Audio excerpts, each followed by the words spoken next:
Christmas tree ಬಗ್ಗೆ ಇವತ್ತು ಚರ್ಚೆ ಮಾಡೋಣ. ಸೊ ಎಲ್ಲರೂ ಕ್ರಿಸ್ಮಸ್ ಬಂದರೆ ಸಾಕು, ನಾವು ಆಚೆ ಅಂಗಡಿಗಳಲ್ಲಿ ಹೋಗ್ತಿರುವಾಗ, ರೋಡಲ್ಲಿ ಹೋಗ್ತಿರುವಾಗ ನೋಡೋದು ಕ್ರಿಸ್ಮಸ್ ಟ್ರೀಯಲ್ಲಿ ಸೀರಿಯಲ್ ಸೆಟ್ ಹಾಕಿರ್ತಾರೆ. ಮತ್ತು ನಮ್ಮಲ್ಲಿ ಎಲ್ಲ ಒಂದು ಕ್ರಿಶ್ಚಿಯನ್ ಮನೆಯಲ್ಲಿ ಡೆಕೋರೇಷನ್ಗೆ ಒಂದು ಮೇನ್ ಪಾರ್ಟ್ ಇರೋದು ಕ್ರಿಸ್ಮಸ್ ಟ್ರೀ. ಅದು ಇವಾಗ design white colour Christmas tree ಎಲ್ಲ ಬೇರೆ ಇಕ್ತಿದ್ದಾರೆ.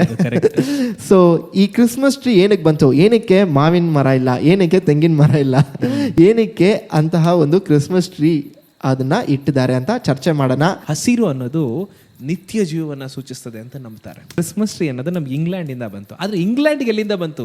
ಇಂಗ್ಲೆಂಡ್ಗೂ ನೇಟಿವ್ ಅಲ್ಲ ಆ ಮರ. ಓ ಮತ್ತೆ ಎಲ್ಲಿಗೆ ತಾನೇ ಆ ಮರ ನೇಟಿವ್? ಅದು ಬಂದ್ಬಿಟ್ಟು ಜರ್ಮನ್ ನೇಟಿವ್. ಅಲ್ಲಿ ಒಂದು ಮರ ಇರ್ತಾ ಇತ್ತು. ಆ ಮರಕ್ಕೆ ದ ಪ್ಯಾರಿಸ್ ಟ್ರೀ ಅಂತ ಕರೀತಾ ಇದ್ರು. ಓಕೆ, ಆ ಮರನೇ ಕ್ರಿಸ್ಮಸ್ ಟ್ರೀನಾ? ಆ ಮರನೇ ಕ್ರಿಸ್ಮಸ್ ಟ್ರೀ. ಅದಕ್ಕೆ ದೇವ್ರವಾಕ್ಯ ಹೇಳುತ್ತೆ, ನನ್ನನ್ನು ಕೇಳಿಕೋ, ನಾನು ನಿನಗೆ ತಿಳಿಯದ ಮಾತಾದ ಗುಡಾರ್ಥಗಳನ್ನ ಗೋಚರಪಡಿಸುವೆನು. ಈಗಿನ ಕಾಲದಲ್ಲಿ ನಾವು ಅದನ್ನು ಚೇಂಜ್ ಮಾಡಿಬಿಟ್ಟು ಹೇಳ್ಬೋದು, ಗೂಗಲ್ನ ಕೇಳಿಕೋ, ಆಗ ನಿನಗೆ ತಿಳಿಯದ ಮಾತಾದ ಗುಡಾರ್ಥಗಳನ್ನು ಗೂಗಲ್ ನಿನಗೆ ಗೋಚರಪಡಿಸ್ತದೆ. ಆ ನಾಟಕದಲ್ಲಿ ಅವರು ಆದಾಮನಿಂದ ಕ್ರಿಸ್ತನವರೆಗೂ ನಡೆದಂಥ ಕಾರ್ಯಗಳನ್ನು ಹೇಳ್ತಾ ಇದ್ರು. ಸೊ ಈ ದಿನ ನಿಮ್ಮ ಮಕ್ಳಿಗೆ ನಿಮ್ಮ ಮನೇಲಿ ಡೆಕೋರೇಟ್ ಮಾಡ್ಬೇಕಾದ್ರೆ ಇದನ್ನ ನೀವು ಕೇಳಿಸ್ಕೊಂಡ್ರೆ, ಮಕ್ಕಳ ಕೈಯಲ್ಲಿ ಇದನ್ನ ಡೆಕೋರೇಟ್ ಮಾಡಿಸ್ಬೇಕಾದ್ರೆ ದಯಮಾಡಿ ಹೇಳ್ರಿ ಮಕ್ಕಳಿಗೆ ಏನಂತೇಳಿ. ಅವಾಗ ನೀವು ಮಕ್ಕಳಿಗೆ ಒಂದು ಸ್ಟ್ರಾಂಗ್ ಥಿಯಾಲಜಿ ಬೇಸ್ನ ಕೊಡ್ತೀರಾ. ಆಪಲ್ ಏನೇನು ಸೂಚಿಸ್ತದೆ ಅಂದರೆ, ಆದಾಮನು ದೇವರಿಗೆ ಅವಿಧೇಯನಾದದ್ದನ್ನು ಸೂಚಿಸ್ತದೆ. ಆ ಟೈಮಲ್ಲಿ ಅದನ್ನ ಏನಂತ ಕರಿತಾ ಇದ್ರು ಅಂದ್ರೆ ದ ಪ್ಯಾರಡೈಸ್ ಟ್ರೀ ಅಂತ ಕರಿತಾ ಇದ್ರು. ಅಂದ್ರೆ ಪರಲೋಕದ ಒಂದು ವೃಕ್ಷ ಅಂತ ಕರಿತಾ ಇದ್ರು. ಆಗಿನ ಕಾಲದಲ್ಲಿ ಅದನ್ನ ಯೂಸ್ ಮಾಡಿಕೊಂಡು ಅದರ ಮೂಲಕವಾಗಿ ಇಡೀ ಸತ್ಯವೇದವನ್ನ ಜನರಿಗೆ ಹೇಳ್ಕೊಡ್ತಾ ಇದ್ರು. ಸ್ಯಾಂಟಾ ಕ್ಲಾಸ್, ಸೊ ಈ ಒಂದು ಕಾನ್ಸೆಪ್ಟ್ ಎಲ್ಲಿಂದ ಬಂತು, ಮತ್ತೆ ಸ್ಯಾಂಟಾ ಕ್ಲಾಸ್ ನಿಜವಾಗ್ಲೂ ಇದ್ದಾರಾ, ಮತ್ತೆ ಇದರ ಕುರಿತು ನಾವು ಇವಾಗ ಚರ್ಚೆ ಮಾಡೋಣ. ಕ್ರಿಸ್ಮಸ್ ದಿನ ಹಿಂದಿನ ರಾತ್ರಿಗಿಂತ ಮುಂಚೆನೆ ಆ ಚರ್ಚಿಗೆ ಬರೋ ಮಕ್ಕಳು, ತುಂಬಾ ಬಡ ಮಕ್ಕಳು ಬರ್ತಾರಲ್ಲ, ಅವ್ರಿಗೆಲ್ಲ ಏನೇನು ಇಷ್ಟ ಅಂತ ಬರೆದು ಒಂದು ಬಾಕ್ಸಲ್ಲಿ ಹಾಕ್ಬೇಕು. ಓಕೆ, ಅವ್ರೇನ್ ಮಾಡ್ರಂತೆ, ಕ್ರಿಸ್ಮಸ್ ಗಿಫ್ಟ್ ಬಾಕ್ಸ್ ಅಂತ ಇಡೋರಂತೆ. ಈ ಮಕ್ಕಳೆಲ್ಲ ಬರೆದು ಅದ್ರಲ್ಲಿ ಹಾಕ್ಬಿಟ್ಟು ಹೋಗೋರಂತೆ. ಇವ್ರೇನ್ ಮಾಡೋರಂತೆ, ರಾತ್ರಿ ಅವ್ರು ಬರ್ದಿರೋ ಎಲ್ಲ ಚೀಟಿಗಳನ್ನ ತೆಗೆದುಕೊಂಡು ಓದ್ಬಿಟ್ಟು 23, 24, 25 3 ದಿನ ರಾತ್ರಿ ಅದನ್ನ ಎತ್ಕೊಂಡು ಹೋಗಿ ಅವ್ರ ಮನೆ. Praise the Lord, welcome back to ಎಲ್ಕೋಲ್ ಪ್ರೊಡಕ್ಷನ್ಸ್ ಧ್ವನಿ ಪರಿವೇಶನ ವಿತ್ ಅ ನ್ಯೂ ಸೀರೀಸ್ ವಿಮೋಚನಾರ್ಥ. ಸೊ ಈ ಒಂದು ಹೊಸ ಸಂಚಿಕೆ ಮೂಲಕ ನಿಮ್ಮನ್ನು ನೋಡೋದು ತುಂಬ ಸಂತೋಷವಾಗ್ತಿದೆ. ಸೊ ನಾವು ಅನೇಕ ವಿಷಯಗಳನ್ನು ಕ್ರಿಸ್ಮಸ್ ಕುರಿತು ಕಲಿತ್ವಿ. ಏನಕ್ಕೆ 25 ಡಿಸೆಂಬರ್ ನಾವು ಕ್ರಿಸ್ಮಸ್ನ ಆಚರಣೆ ಮಾಡ್ತಿದ್ದೀವಿ, ಮತ್ತು ಏನಕ್ಕೆ ಕ್ರಿಸ್ಮಸ್ ಟ್ರೀ ಇಕ್ತೀವಿ, ಅದರಲ್ಲಿರುವಂಥ ಡೆಕೋರೇಷನ್ಸ್ ಕುರಿತು, ಸ್ಯಾಂಟಾ ಕ್ಲಾಸ್ ಕುರಿತು ಅನೇಕ ವಿಷಯಗಳು ಚರ್ಚೆ ಮಾಡಿದ್ವಿ. ಸೊ ಇವತ್ತು ನೀವು ಫ್ರೇಮಲ್ಲಿ ಕೂಡ ನೋಡ್ತಿರ್ಬೋದು, ಏನಕ್ಕೆ ಗಿರೀಶನ ರೆಡ್ ಹಾಕಿದ್ದಾರೆ, ವೈಟ್ ಹಾಕಿದ್ದಾರೆ, ನಾನು ಗ್ರೀನ್ ಹಾಕಿದ್ದೀನಿ, ವೈಟ್ ಹಾಕಿದ್ದೀನಿ, ಮತ್ತು ಏನಕ್ಕೆ ಈ ಕಲರ್ಸ್ ಯೂಸ್ ಮಾಡಿದ್ದೀವಿ, why not other colours. So Christmas ಅಂದ್ರೇ ಎಲ್ಲರೂ ಯೂಸ್ ಮಾಡೋದು ಒಂದು ಗ್ರೀನು, ರೆಡ್ಡು, ವೈಟು. ಸೊ ಏನಕ್ಕೆ, why this colours, is there a reason behind it, ಇದರ ಹಿಂದೆ ಒಂದು ಕಾರಣ ಇದೆಯಾ, ಅದನ್ನು ಕೂಡ ನಾವು ತಿಳ್ಕೊಳ್ಳೋಣ. ಸೊ ಬನ್ನಿ ನಮ್ಮ ಜೊತೆ ಸೇರಿ ಕಲೀರಿ. ವಿಮೋಚನಾರ್ಥ ಸೀರೀಸ್ಗೆ ನಿಮ್ಮನ್ನ ಸ್ವಾಗತ ಮಾಡ್ತೀವಿ. ಏನಕ್ಕೆ ಗಿರೀಶನ ಈ 3 ಕಲರ್ಸ್ನ ಯೂಸ್ ಮಾಡ್ತೀವಿ? ಓಕೆ, ಎಲ್ಲ ಕಲರ್ಗೂ ಒಂದು ಭಾವನಾತ್ಮಕವಾದ ಬಂಧ ಇದೆ. ಓಕೆ ಅಲ್ವಾ? ಎಲ್ಲ ಕಲರ್ಸು ಒಂದೊಂದು ಎಮೋಷನ್ನ ಒಮಿಟ್ ಮಾಡುತ್ತೆ. ಓಕೆ, ಸೊ ಹಾಗಾಗಿ ಈ 3 ಕಲರ್ಸ್ನ ನಾವು ಏನಕ್ಕೆ ಕ್ರಿಸ್ಮಸ್ಗೆ ಹಾಕ್ಕೊಂಡಿದ್ದೀವಿ ಅಂತ ಹೇಳಿದ್ರೆ, ಕ್ರಿಸ್ಮಸ್ ಅಲ್ಲಿ ನಾವು ಏನಕ್ಕೆ ಈ 3 ಕಲರ್ಸ್ನ ತಗೊಳ್ತೀವಿ ಅಂತ ಹೇಳಿದ್ರೆ, ಅದಕ್ಕೆ ತುಂಬಾ ಹಿಸ್ಟಾರಿಕಲ್ ರೀಸನ್ಸ್ ಇದೆ. ಓಕೆ, ಸೊ ನಾವು ಫಸ್ಟ್ ಇಂದ ಬರೋಣ. ಈಗ ಸಾಮಾನ್ಯವಾಗಿ ಕೆಂಪು ಏನನ್ನ ಸೂಚಿಸ್ತದೆ? ಬ್ಲಡ್. ಸಾಮಾನ್ಯವಾಗಿ ಲೈಫ್, ಬ್ಲಡ್. ಹೌದು. ಕೆಂಪು ಅನ್ನೋದು ಅಪಾಯವನ್ನು ಸೂಚಿಸ್ತದೆ, ಡೇಂಜರ್ನ ಸೂಚಿಸ್ತದೆ. ನಮಗೆ ಸಾಮಾನ್ಯ ಜನರಿಗೆ ಗೊತ್ತಿರೋ ಹಾಗೆ. ಬಿಳಿ ಏನನ್ನ ಸೂಚಿಸ್ತದೆ? ಸೇಫ್ಟಿ, ಪೀಸ್, ಶಾಂತತೆ ಸೂಚಿಸ್ತದೆ. ಹಸಿರು ಏನನ್ನ ಸೂಚಿಸ್ತದೆ? ಅದೇ ನಾವು ಡಿಸ್ಕಸ್ ಮಾಡಿದೆ, ಗ್ರೋತ್ ಅಂಡ್ ಪ್ರಾಸ್ಪರಿಟಿ. ಇದನ್ನ ಮನಸ್ಸಲ್ಲಿ ಇಟ್ಕೊಳ್ರಿ. ಈಗ ನಾವು ಬರೋಣ. 9ನೇ ಶತಮಾನದಲ್ಲಿ ಕ್ರಿಸ್ಮಸ್ ಹಬ್ಬನ ಸೆಲೆಬ್ರೇಟ್ ಮಾಡಿದ್ರು. ಹೌದು, ನಾನು ಹೇಳಿದೆ ನಿಮಗೆ ಕ್ರಿಸ್ಮಸ್ ಟ್ರೀಯನ್ನ ಬಳಸ್ತಾ ಇದ್ರು ಅಂತ. ಹೌದು.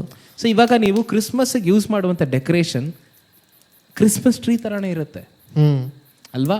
ಅದು ನಾವು ಈಗ ಪ್ಲಾಸ್ಟಿಕ್ ಎಲ್ಲ ಬಂದಿದೆ, ಬಟ್ ಈಗಲೂ ನಾವು ಬಳಸೋದು ಏನಂತ ಹೇಳಿದ್ರೆ ಅಥೆಂಟಿಕ್ ಆಗಾದ್ರೆ ಅದು ಲೀಫ್ ಥರನೇ, ಕ್ರಿಸ್ಮಸ್ ಲೀಫ್ ಥರನೇ, ಆ ಟ್ರೀ ಲೀಫ್ ಥರನೇ ಕಾಣಿಸ್ತಾ ಇರುತ್ತೆ. ಸೊ ಥಿಯಾಲಜಿಕಲಿ ನಾವು ಫಸ್ಟ್ ಥಿಯಾಲಜಿಕಲಿ ಅರ್ಥ ಮಾಡ್ಕೊಂಬಿಡೋಣ. ಸೊ ಇವಾಗ ನಾವು ಕ್ರಿಸ್ಮಸ್ ಡೆಕೋರೇಷನಲ್ಲಿ ಯಾವ ಬಣ್ಣನ ಜಾಸ್ತಿ ಬಳಸ್ತೀವಿ?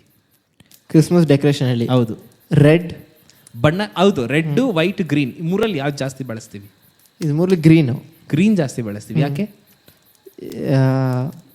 ಯಾಕಂದ್ರೆ ರೆಡ್ ತುಂಬಾ ಒಂಥರ ಪಲ್ಚ್ ಅಂತ ಇರುತ್ತೆ. ಹಂಗಲ್ಲ, ಥಿಯಾಲಜಿಕಲಿ ಏನು ಹೇಳ್ತಾರೆ ಅಂತ ಹೇಳಿದ್ರೆ, ಗ್ರೀನ್ ಅನ್ನೋದು ಪ್ರಾಸ್ಪೆರಿಟಿನ ಸೂಚಿಸ್ತದೆ, ಗ್ರೀನ್ ಅನ್ನೋದು ಇಟರ್ನಲ್ ಲೈಫ್ನ ಸೂಚಿಸ್ತದೆ, ಓಕೆ, ನಿತ್ಯ ಜೀವನ ಸೂಚಿಸ್ತದೆ. ಹಾಗಾದರೆ ವೈಟ್ ನಾನು ನಿಮ್ಗೆ ಹೇಳಿದೆ, ಸ್ಟಾರ್ ಒಂದು ಕ್ಯಾಂಡಲ್ ಇಡ್ತಾ ಇದ್ರು ಕ್ರಿಸ್ಮಸ್ ಟ್ರೀ ಮೇಲೆ ಅಂತ. ವೈಟ್ ಅನ್ನೋದು ದೇವರ ಪರಿಶುದ್ಧತೆನ ಸೂಚಿಸ್ತದೆ. ಓಕೆ. ರೆಡ್ ಅನ್ನೋದು ಯೇಸು ಸ್ವಾಮಿಯ ರಕ್ತವನ್ನು ಸೂಚಿಸ್ತದೆ. ಸೊ ಈ ಕಾರಣಕ್ಕೆ ಅವ್ರು ಏನು ಮಾಡ್ತಿದ್ರು, ಈ ಮೂರನ್ನು ಬಳಸ್ತಿದ್ರು. ಈಗ ನಾವು ಒಂದು ಆರ್ಡ್ರಲ್ಲಿ ತರಬೇಕಂತ ಹೇಳಿದ್ರೆ, ದೇವರು ಯೇಸು ಕ್ರಿಸ್ತನ ಮೂಲಕವಾಗಿ ನಮಗೆ ನಿತ್ಯ ಜೀವನ ಕೊಟ್ಟಿದ್ದಾನೆ ಅನ್ನೋದಕ್ಕೋಸ್ಕರ ಈ ಮೂರು ಬಣ್ಣಗಳನ್ನು ಬಳಸ್ತೀವಿ, ಫ್ಯಾಷನ್ನಿಗಲ್ಲ. ಆಯಿತಾ? ಇದು ಥಿಯಾಲಜಿಕಲಿ ನಾವು ಗಮನಿಸಿದ್ರೆ ನಾವು ಅರ್ಥ ಮಾಡ್ಕೊಳ್ಳೋದು. ಆದರೆ ಇದನ್ನು ಬಳಸಲಿಕ್ಕೆ ಒಂದು ರೀಸನ್ ಇದೆ. ಓಕೆ. 9ನೇ ಶತಮಾನದಲ್ಲಿ ನಾನು ಹೇಳಿದ ಹಾಗೆ ದ ಪ್ಯಾರಡೈಸ್ಟ್ ಅನ್ನುವಂಥ ಒಂದು ನಾಟಕ ಮಾಡ್ತಿದ್ರು. ಅದರಲ್ಲಿ ಅವರು ಕೆಲವೊಂದು ವಿಷಯಗಳನ್ನು ಬಳಸ್ತಿದ್ರು. ಮೊದಲನೇದು, ನಾವು ಕ್ರಿಸ್ಮಸ್ ಟ್ರೀ ಗ್ರೀನ್ ಗೊತ್ತಾಯಿತು. ರೆಡ್ ಅಂತ ಹೇಳಬೇಕಾದ್ರೆ ಅವ್ರು ಏನು ಮಾಡ್ತಾಯಿದ್ರು, ಅವಾಗ ಜರ್ಮನಿಯಲ್ಲಿ ಬರ್ತಾ ಇದ್ದಂಥ ಒಂದು ಲೀಫ್ ಇದೆ. ಆ ಲೀಫ್ ಹೇಗಿರ್ತಾ ಇತ್ತು ಅಂದರೆ ಮುಳ್ಳುಗಳ ಥರ ಕಾಣಿಸ್ತಿತ್ತು. ಓಕೆ. ಆ ಲೀಫ್ ರೆಡ್ ಕಲರ್ ಆಗಿರ್ತಾ ಇತ್ತು, ಮತ್ತೆ ಅದರ ಹಣ್ಣುಗಳು ಕೂಡ ಚಿಕ್ಕ ಚಿಕ್ಕ ಕೆಂಪು ಹಣ್ಣುಗಳು ಕಾಣಿಸ್ತಾ ಇತ್ತು. ಇದನ್ನ ಏನ್ ಮಾಡ್ತಾ ಇದ್ರು ಅಂದ್ರೆ, ಯೇಸುಸ್ವಾಮಿ ಪಾತ್ರ ಮಾಡುವಂತ ವ್ಯಕ್ತಿಯ ತಲೆ ಮೇಲೆ ಹಾಕ್ತಿದ್ರು. ಅವಾಗ ಏನಾಗ್ತಿತ್ತಂದ್ರೆ, ಆ ಮುಳ್ಳುಗಳು ಕೆಂಪಾಗಿರೋದ್ರಿಂದ ರಕ್ತವನ್ನ, ಆ ಚುಚ್ಚಿರುವಂತ ರಕ್ತ ಸೂಚಿಸ್ತದೆ, ಮತ್ತೆ ಹಣ್ಣು ಕೆಂಪು ಹಣ್ಣು ಬ್ಲಡ್ ಡ್ರಾಪ್ಲೆಟ್ಸ್ ಸೂಚಿಸ್ತದೆ. ಓಕೆ. ಸೊ ಇದಕ್ಕೋಸ್ಕರವಾಗಿ ನಾವು ಈಗಲೂ ಗಮನಿಸ್ಬೋದು, ನೀವು ಕ್ರಿಸ್ಮಸ್ ಟೈಮಲ್ಲಿ ಒಂದು ಸರ್ಕಲ್ ಹಾಕ್ತಿರಲ್ಲ ಮನೆ ಮುಂದೆ ಡೋರಲ್ಲಿ, ಗಮನಿಸಿದ್ರೆ ಅದರಲ್ಲಿ ಗ್ರೀನ್ ಇರುತ್ತೆ, ಅದರಲ್ಲಿ ರೆಡ್ ಹಣ್ಣುಗಳಿರುತ್ತೆ. ಆಕ್ಚುಲಿ ಅದು ರೆಡ್ ಇರ್ತಾ ಇತ್ತು, ಅದರಲ್ಲಿ ರೆಡ್ ಹಣ್ಣು ಇರ್ತಾ ಇತ್ತು. ಅಂದ್ರೆ ಯೇಸು ಸ್ವಾಮಿಯ ಮುಳ್ಳು ಕಿರೀಟವನ್ನು ಸೂಚಿಸ್ತದೆ, ರಕ್ತವನ್ನು ಸೂಚಿಸ್ತದೆ ರೆಡ್. ಸೂಪರ್. ಅರ್ಥ ಆಯ್ತಾ? ಇನ್ನು ಬಿಳಿಗೆ ಬರೋಣ.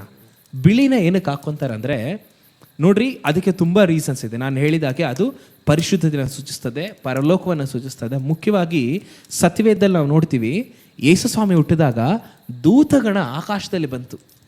ಅವಾಗ ನೀವು ನೋಡಿದ್ರೆ ಏನಾಯ್ತಲ್ಲಿ, ಒಂದು ದೊಡ್ಡ ಬೆಳಕು ಕಾಣಿಸ್ತು. ರಾತ್ರಿ ಬೆಳದಿಂಗಳಿಗಿಂತ ದೊಡ್ಡ ಬೆಳಕು ಕಾಣಿಸಿದಾಗ ಅಲ್ಲಿರುವಂತ ಬೆಳಕನ್ನ ನೋಡಿ ಹಂಗೆ ಜನ ಶಾಕ್ ಆದ್ರು, ಆಶ್ಚರ್ಯ, ಕುರುಬರೆಲ್ಲ ಭಯ ಪಟ್ಕೊಂಡ್ರು. ಆ ಬೆಳಕನ್ನು ಸೂಚಿಸ್ತದೆ. ಅದಕ್ಕೆ ವೈಟ್ ಅನ್ನ ಬಳಸ್ತಾ ಇದ್ರು. ಅಂದ್ರೆ ಈ ಒಂದು ಪ್ಯಾರಡೈಸ್ ಪ್ಲೇ ಅನ್ನುವಂಥ ಈ ಒಂದು ಸ್ವರ್ಗೀಯ ನಾಟಕದಲ್ಲಿ ಈ ಬಣ್ಣಗಳನ್ನ ಬಳಸ್ತಾ ಇದ್ರು. ಅದು ಹಾಗೆ ಕಂಟಿನ್ಯೂ ಆಗ್ತಾ ಇಂಗ್ಲೆಂಡ್ಗೆ ಬಂದು, ಇಂಗ್ಲೆಂಡಿಂದ ಇಂಡಿಯಾಗೆ ಬಂದಿದೆ. ಸೊ ಈ ಕಲರ್ಸ್ ಹಿಂದೆ ಇತಿಹಾಸ ಇದೆ ಮತ್ತೆ ಥಿಯಾಲಜಿಕಲ್ ರೀಸನ್ಸ್ ಇದೆ. ಸೊ ತುಂಬ ಸಂತೋಷವಾಗ್ತಿದೆ ಇದನ್ನ ತಿಳ್ಕೊಳ್ಳೋದು. ಸೊ ನೆಕ್ಸ್ಟ್ ಟೈಮ್ ಈ ಬಣ್ಣಗಳನ್ನ ನಾವು ಉಪಯೋಗ ಮಾಡುವಾಗ, ಸೊ ಇದರ ಹಿಂದೆ ಇರುವಂತಹ ಒಂದು ಕನ್ನಡದಲ್ಲಿ ಒಂದು ಒಳ್ಳೆ ಪದ ಹೇಳಿದ್ರಿ ನಾವು, ಭಾವನೆ, ಭಾವನಾತ್ಮಕ ಬಂಧ ಇದೆ.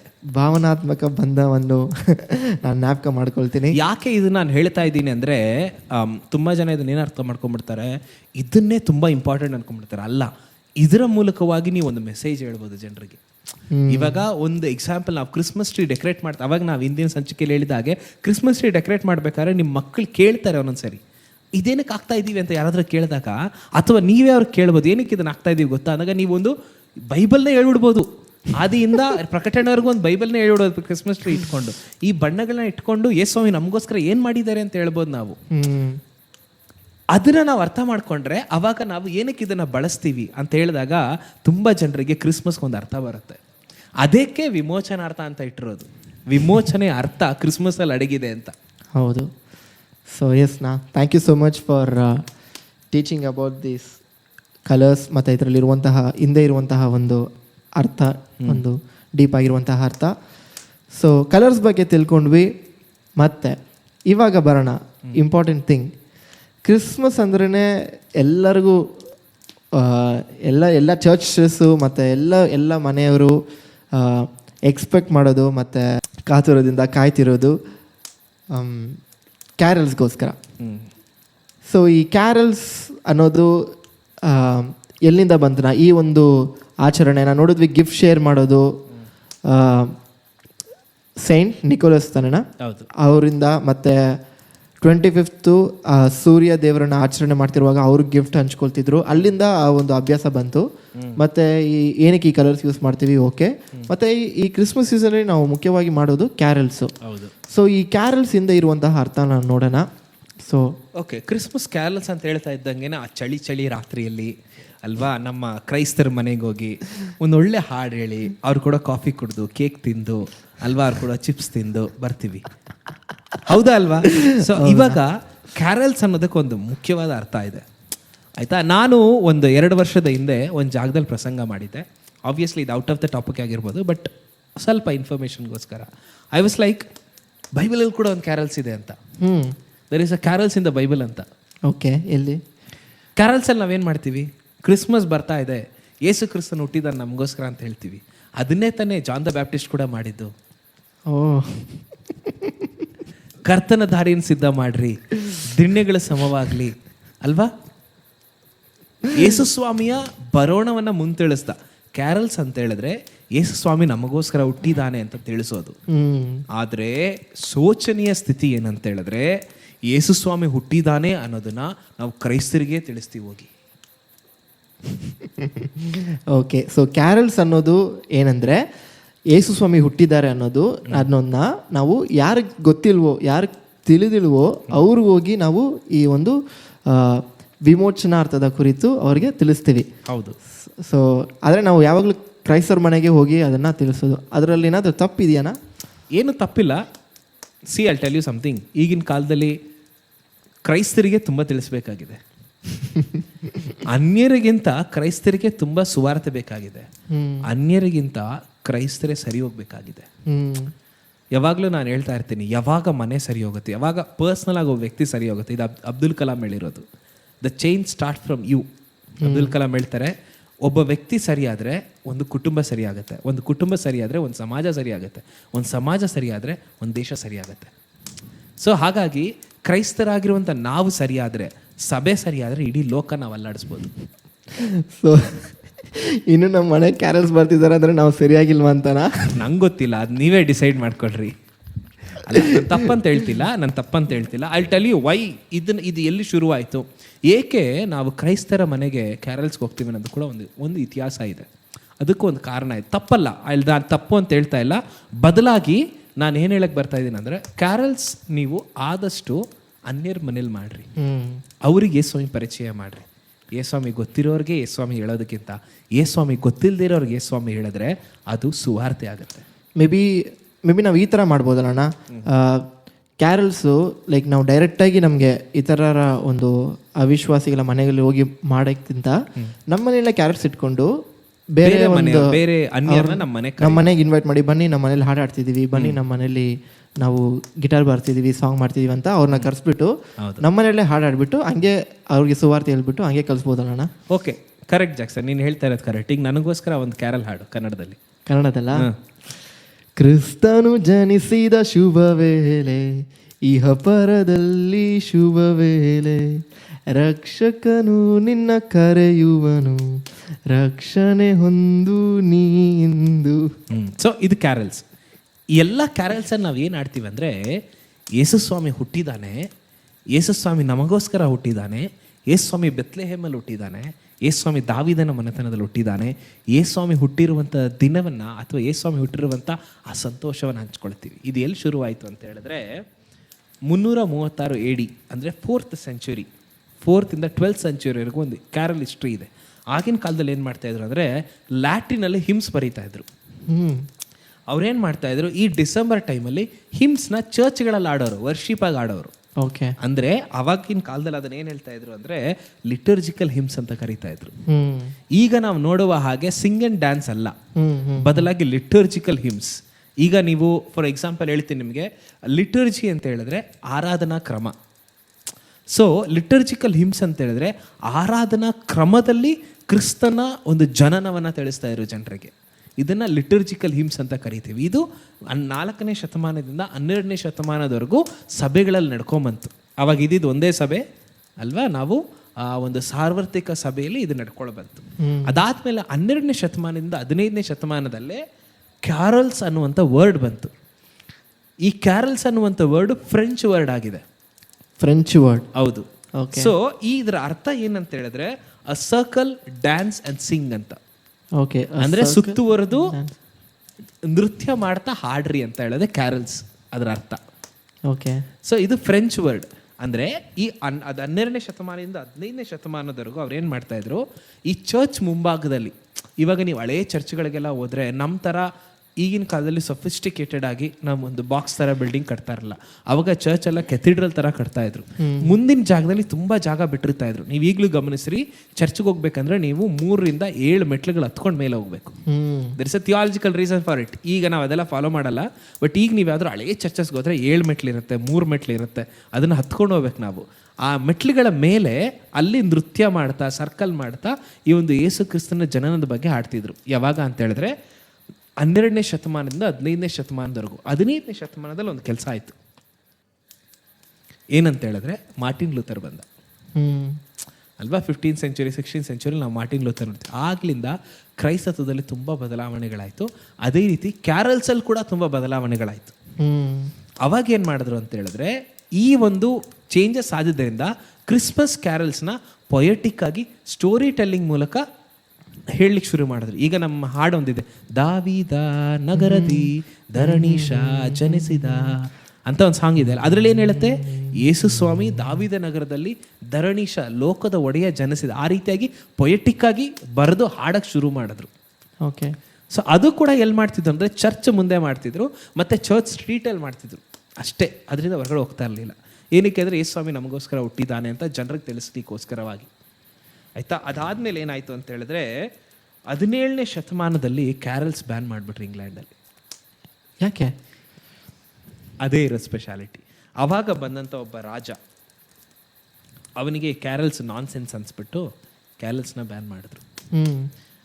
ಅವನೇನು ಮಾಡ್ದ, ಕ್ಯಾರಲ್ಸ್ನ ಬ್ಯಾನ್ ಮಾಡಿದ್ರು ಕೂಡ ಆ ಕ್ರಿಸ್ಮಸ್ ಅನ್ನುವಂಥ ಆ ಒಂದು ಯೇಸು ಕ್ರಿಸ್ತನು ಹುಟ್ಟಿದ್ದಾನೆ ಅನ್ನುವಂಥ ಸಂತೋಷವನ್ನು ಜನರನ್ನ ಮನಸ್ಸಿಂದ ತೆಗಿಲಿಕ್ಕಾಗಿಲ್ಲ. ಬದಲಾಗಿ ಜನ ಏನು ಮಾಡಿದ್ರು, ಮನೆಗಳಲ್ಲಿ ಬೇರೆಯವ್ರನ್ನ ಕರೆದು ಹಾಡೋಕ್ಕೆ ಶುರು ಮಾಡಿಬಿಟ್ರು.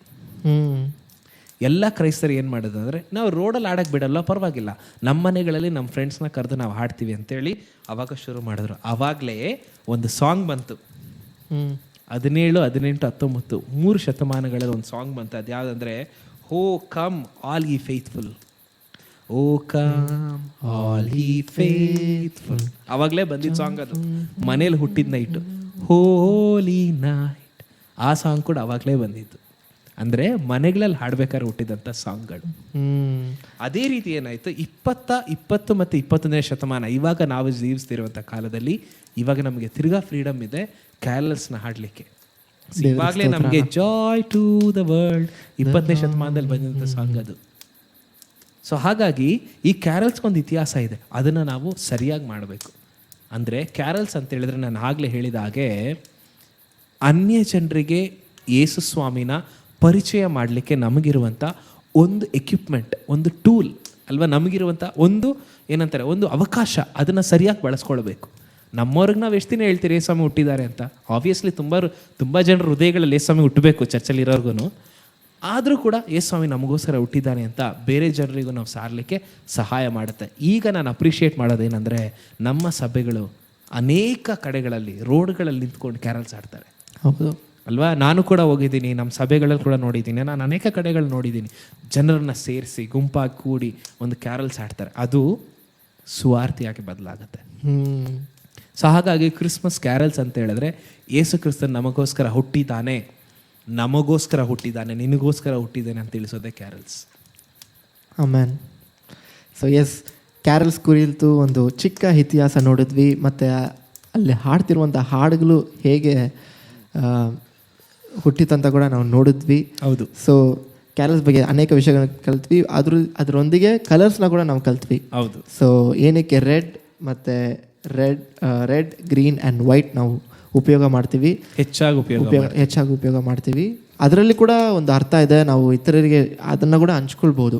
ಸೊ ಕ್ರಿಸ್ಮಸ್ ಅನ್ನೋದು ಬೇರೆ ಯೇಸು ಸ್ವಾಮಿ ಹುಟ್ಟಿದ್ದಾನೆ ಅಂತ ಮಾತ್ರ ನಾವು ಆಚರಣೆ ಮಾಡದೆ, ಒಂದು ಸಂಪೂರ್ಣ ಒಂದು ಸುವಾರ್ತೆಯನ್ನು ನಾವು ಇತರಿಗೆ ಸಾರುವಂತಹ ಒಂದು ಅವಕಾಶ ನಮ್ಗೆ ಮಾಡಿಕೊಡುತ್ತೆ, ಒಂದು ವಾತಾವರಣ ನಮ್ಗೆ ಉಂಟು ಮಾಡಿಕೊಟ್ಟಿದೆ. So yes, thank you so much for watching until here. So ನಾವು ಹೇಳಿದ ಹಾಗೆ ಸರಿ ತಪ್ಪು ಅನ್ನೋದು ನಾವು ಇಲ್ಲಿ ಚರ್ಚೆ ಮಾಡೋಕ್ಕೆ ಬಂದಿಲ್ಲ, ಆದರೆ ಈ ಎಲ್ಲ ಒಂದು ವಿಷಯಗಳ ಹಿಂದೆ ಇರುವಂತಹ ಒಂದು ಇತಿಹಾಸವನ್ನು ಮತ್ತು ಒಂದು ಕಾರಣವನ್ನು ನಾವು ನೋಡಿದ್ದೀವಿ, ಕಲ್ತಿದ್ದೀವಿ. ಸೊ ಈ ಒಂದು ವಿಮೋಚನಾರ್ಥ ಸೀರೀಸ್ ನಿಮ್ಗೆ ಇಷ್ಟ ಆಗಿದ್ದರೆ ಮತ್ತು ಈ ಥರ ಬೇಸಿಕ್ಸ್ ಆಫ್ ದ ಬೈಬಲ್ ಹೊರತು ಬೇರೆ ಏನಾದರೂ ಡಿಫ್ರೆಂಟ್ ಸೀರೀಸ್ ಮಾಡಬೇಕಂತ ನೀವು ನಮ್ಮಿಂದ ಬಯಸ್ತಿದ್ರೆ ಅದನ್ನ ಕೆಳಗಡೆ ಕಮೆಂಟ್ ಮಾಡಿ, ಅದು ನಾವು ಅದ್ರ ಬಗ್ಗೆ ನಾವು ಕಲಿತು ನಾವು ನಿಮಗೋಸ್ಕರ ನಾವು ಅಲ್ಲಿ ಚರ್ಚೆ ಮಾಡಿ ನಾವು ನಮ್ಮ ಜ್ಞಾನವನ್ನು ನಾವು ಹಂಚ್ಕೊಳ್ಳೋಣ.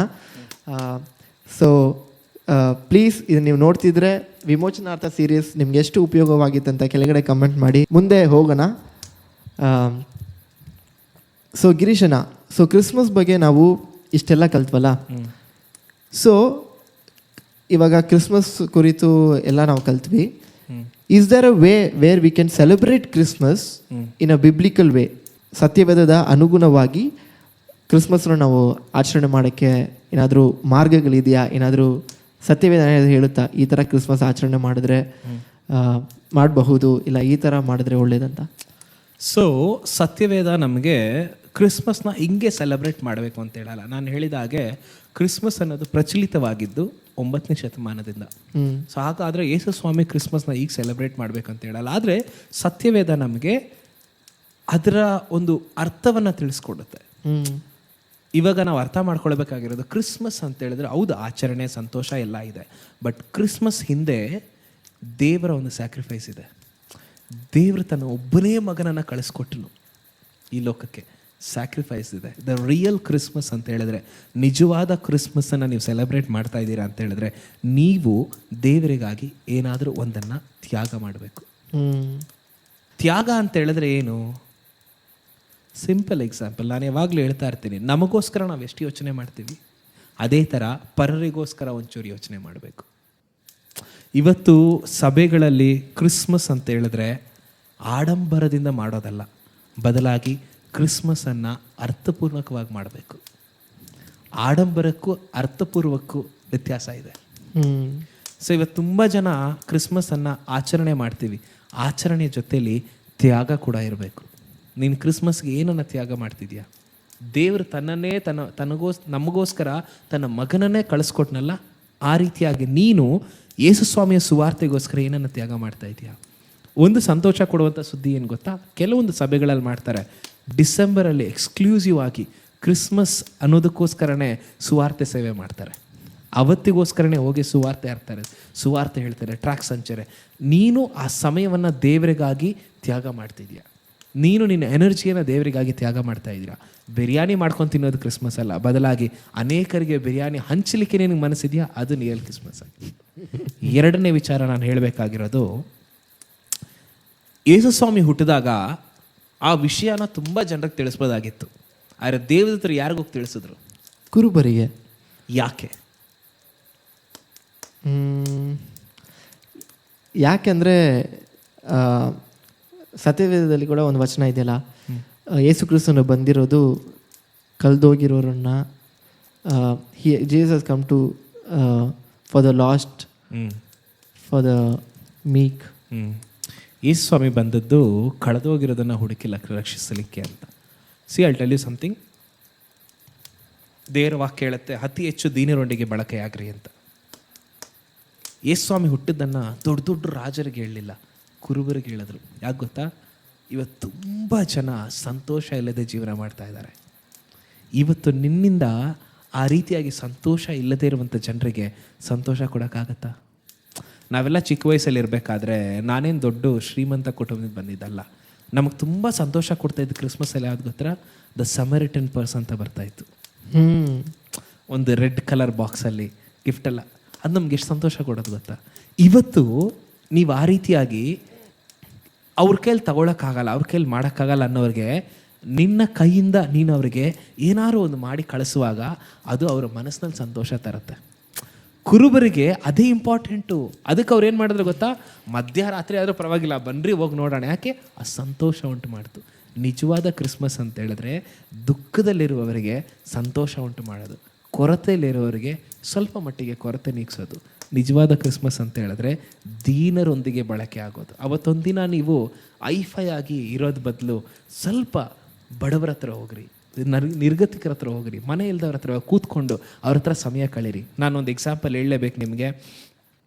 ಒಂದು 6 ವರ್ಷದ ಹಿಂದೆ ಡಿಸೆಂಬರ್ ಟೈಮಲ್ಲಿ, ಅಂದರೆ ಒಂದು 17-18 ಟೈಮಲ್ಲಿ ನಾನು ಮುಂಬೈಯಿಂದ ವಾಪಸ್ ಬರ್ತಾ ಇದ್ದೆ ಟ್ರೈನಲ್ಲಿ. ಅದು 22 ಅವರ್ಸ್ ಜರ್ನಿ.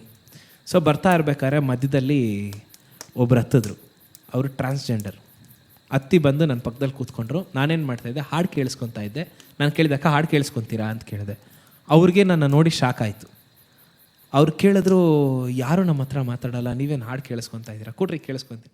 ಆವಾಗ ನಾನು ಕನ್ನಡ ಹಾಡು ಕೇಳ್ತಿದ್ದೆ. ಅವರು ಹುಬ್ಳಿಯವರು. ಅವ್ರಿಗೆ ತುಂಬ ಸಂತೋಷ ಆಯಿತು ಕನ್ನಡ ಹಾಡು ಕೇಳಿಸ್ಕೊಂಡ್ರು.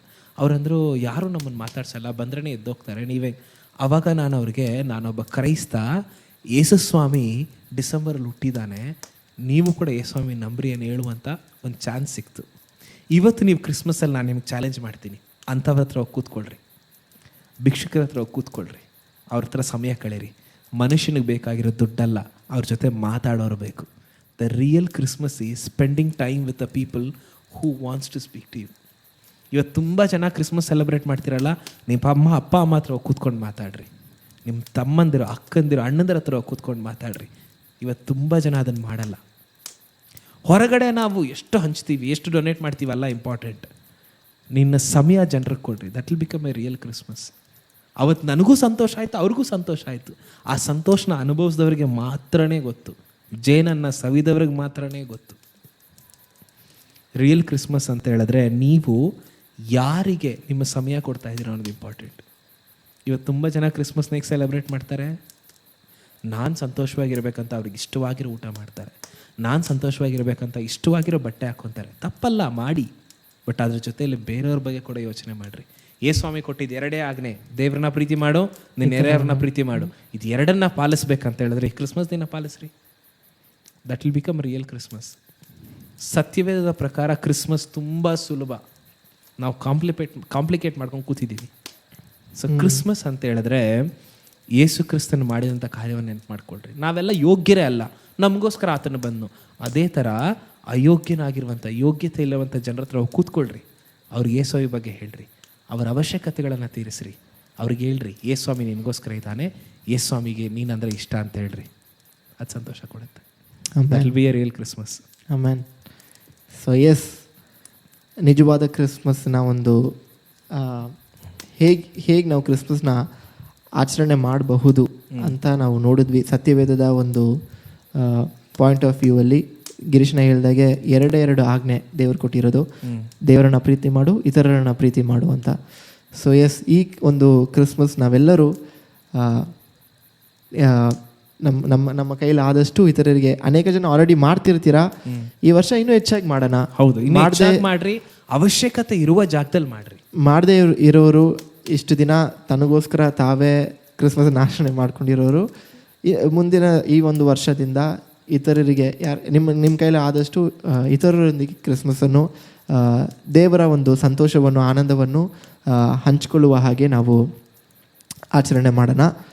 ಸೊ ಎಸ್, ಈ ಒಂದು ವಿಮೋಚನಾರ್ಥ ಸೀರೀಸ್ನ ಒಂದು ಅಂತ್ಯಕ್ಕೆ ನಾವು ಬಂದಿದ್ದೀವಿ. ಹೌದು. ಈ ಒಂದು ಸೀರೀಸಲ್ಲಿ ನಾನು ಅನೇಕ ವಿಷಯಗಳನ್ನ ಕಲ್ತಿದ್ದೀನಿ, ನೀವು ಅನೇಕ ವಿಷಯಗಳನ್ನು ಕಲ್ತಿದ್ದೀರಾ ಅಂತ ನಾನು ವಿಶ್ವಾಸಿಸ್ತೇನೆ. ಸೊ ಇದು ಒಂದು ನಿಮಗೆ ಆಶೀರ್ವಾದವಾಗಿದೆ ಅಂತ ನಾನು ವಿಶ್ವಾಸಿಸ್ತೇನೆ. So yes, thank you for watching until here. ವಿಮೋಚನಾರ್ಥ, ನಿಜವಾದಂತಹ ವಿಮೋಚನೆಗೆ ಅರ್ಥ ಯೇಸು ಕ್ರಿಸ್ತನು ಮಾತ್ರ. Wishing you all happy merry Christmas. Merry Christmas ನಿಮ್ಮೆಲ್ಲರಿಗೂ ಕ್ರಿಸ್ಮಸ್ ಹಬ್ಬದ ಶುಭಾಶಯಗಳು. ಈಗಾಗಲೇ ನಮ್ಮ ಯೂಟ್ಯೂಬ್ ಚಾನಲಲ್ಲಿ ವಿಮೋಚನಾರ್ಥ ಅಂತ ಒಂದು ಸಾಂಗ್ ಬಂದಿದೆ, ನೀವು ಅದನ್ನು ಕೇಳಿಸ್ಕೊಳ್ರಿ. ನೀವು ಕೇಳಿಸ್ಕೊಂಡಿಲ್ಲ ಅಂದರೆ ಹೋಗಿ ಕೇಳಿಸ್ಕೊಳ್ರಿ. ಅದು ಕೂಡ ಈ ಒಂದು ವಿಮೋಚನಾರ್ಥ ಅನ್ನುವಂಥ ಒಂದು ಶೀರ್ಷಿಕೆ ಮೇಲೇ ನಾವು ಬರೆದಿದ್ದೀವಿ. ದೇವರು ನನಗೆ ಬರೆಯೋಕ್ಕೆ ಸಹಾಯ ಮಾಡಿದ್ರೆ, ಮತ್ತು ಜಾಕ್ಸನ್ ಅದಕ್ಕೆ ಮ್ಯೂಸಿಕ್ ಮಾಡಿದ್ದಾನೆ, ನಮ್ಮ ಟೀಮ್ ಅವರೆಲ್ಲ ಇದಕ್ಕೆ ವರ್ಕ್ ಮಾಡಿದ್ದಾರೆ. ಸೊ ಆ ಹಾಡನ್ನು ಕೂಡ ನೀವು ಕೇಳಿಸ್ಕೊಳ್ರಿ, ನಿಮಗೆ ಉಪಯೋಗ ಆಗುತ್ತೆ ಅನ್ಸಿದ್ರೆ ಅದನ್ನು ಸಭೆಗಳಲ್ಲಿ ಬಳಸ್ರಿ. ದೇವರು ನಿಮ್ಮನ್ನು ಆಶೀರ್ವಾದ ಮಾಡಲಿ. ಎಸ್, ಈ ಸೀರೀಸ್ನ ಮುಗಿಸೋಕ್ಕೆ ನನಗೆ ಮನಸ್ಸಿಲ್ಲ, ಆದರೂ ನಾವು ಮುಗಿಸ್ಬೇಕಾಗಿದೆ. Yes, thank you for watching until here. ನಮ್ಮ basic of the Bible series ಮುಂದಿನ ವರ್ಷದಿಂದ ಪ್ರಾರಂಭವಾಗುತ್ತದೆ, ಅಂದರೆ ಜಾನ್ವರಿಯಿಂದ. ಬೈಬಲ್ ನಾವು ಮುಂದಿನ ಜಾನ್ವರಿಯಿಂದ ಮುಂದಿನ ಸಂಚಿಕೆಗಳನ್ನು ನಾವು ನಿಮಗೋಸ್ಕರ ಹಾಕ್ತೀವಿ. ಅದಕ್ಕೂ ನಮಗೆ ನಿಮ್ಮ ಸಹಾಯ ಬೇಕಾಗಿದೆ. ಪ್ರಾರ್ಥನೆ ಮಾಡಿರಿ. ನಿಮ್ಮ ಪ್ರಾರ್ಥನೆಗಳಲ್ಲಿ, ನಿಮ್ಮ ಸಹಾಯಗಳಲ್ಲಿ ನಮ್ಮನ್ನು ನೀವು ಪ್ರೋತ್ಸಾಹಿಸಬೇಕಾ ಕೇಳ್ಕೊಳ್ತೀವಿ. Yes, thank you. Praise the Lord. ದೇವರು ನಿಮ್ಮನ್ನು ಆಶೀರ್ವಾದ ಮಾಡಲಿ. ಆಮೆನ್.